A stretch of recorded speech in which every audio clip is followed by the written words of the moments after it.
Hey there! Did you know that you could get paid to spend time on Facebook, Twitter, and YouTube? As you know, businesses of all sizes are getting a presence on social media sites right now. Think of how many business profiles you've seen on Facebook and Twitter for all types of businesses, right from the big giants like McDonald's and Coca-Cola down to your local hardware store. Every business is trying to get attention on social media sites and get more fans, likes, tweets, and followers.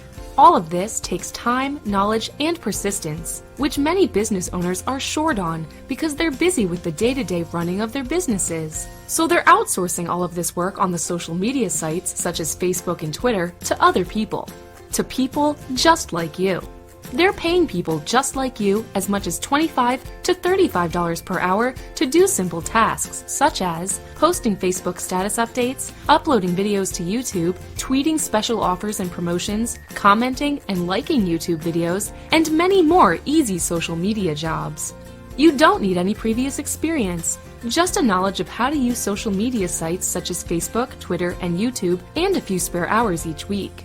You get paid directly into your bank account at the end of each week, and you can begin work right away.